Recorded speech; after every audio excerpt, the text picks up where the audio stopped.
Title: He heard a voice every night at 3:17 a.m. Every night without fail, the clock changed at the same moment. 3:16, 3:17. That was when the voice returned. It never shouted. It never whispered. It spoke with the calm certainty of something that had always been there. Daniel. The first time it happened, Daniel thought he was dreaming. His apartment was silent, wrapped in the soft blue glow of the streetlights outside.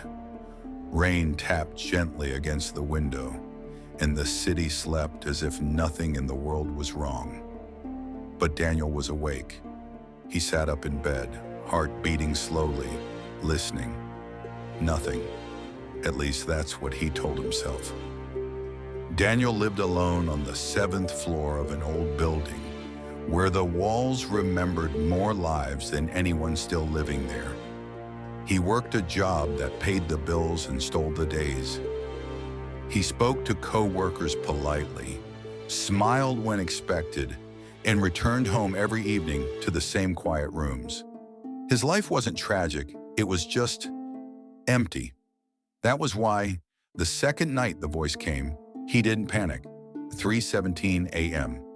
"Daniel," it said again. This time he answered, "Yes?"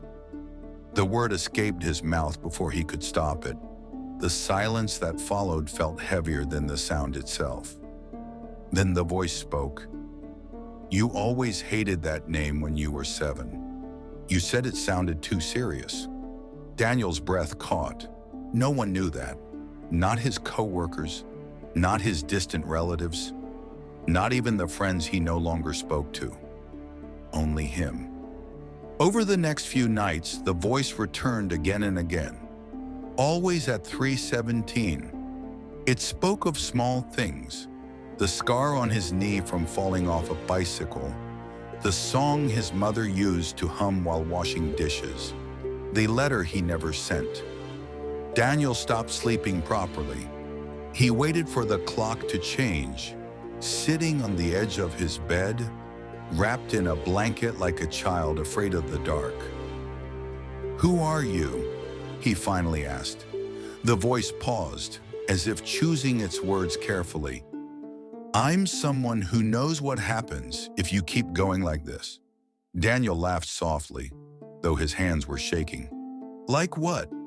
"Alone," the voice replied. Days began to blur together. Daniel moved through life like a shadow, always tired, always listening. He stopped using alarms. He didn't need them anymore. 3:17 a.m. was carved into him.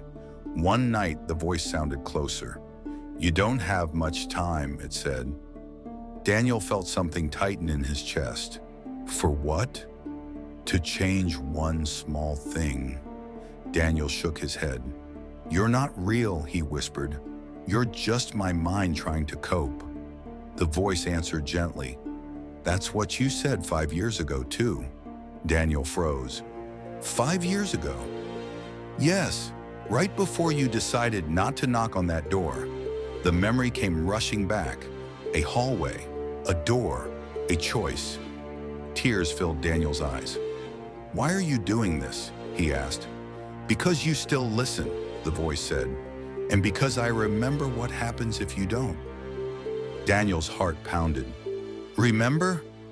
The voice exhaled slowly. "I'm you, Daniel, just further down the road." The room felt colder. "You're lying." "I wish I were." The voice told him about the future, about birthdays spent alone, about messages never answered, about mornings where the silence felt heavier than grief. "And about the night," the voice continued, "when I realized it was too late." Daniel covered his face with his hands. "What do I change?" he asked. The voice softened. "Tomorrow morning when you wake up, you send one message. Just one." Daniel frowned. "That's it?" "Yes. And if I don't?" There was a long pause. "Then I'll keep talking to you at 3:17 until you stop answering." Daniel didn't sleep. When the sun rose, pale and uncertain, he sat at his kitchen table with his phone in his hands. One name stared back at him. He typed, deleted, typed again. Finally, he pressed send. The message was simple. Hey, I was thinking about you. I hope you're okay. That night, Daniel lay in bed, staring at the ceiling. 3:16, 3:17. The clock changed. The room stayed silent. No voice, no sound, just the soft rhythm of his own breathing. Daniel smiled, tears slipping quietly into his pillow. In the morning, his phone buzzed. A reply.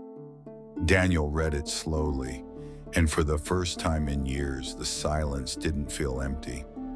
Some voices don't come to haunt us. They come to save us.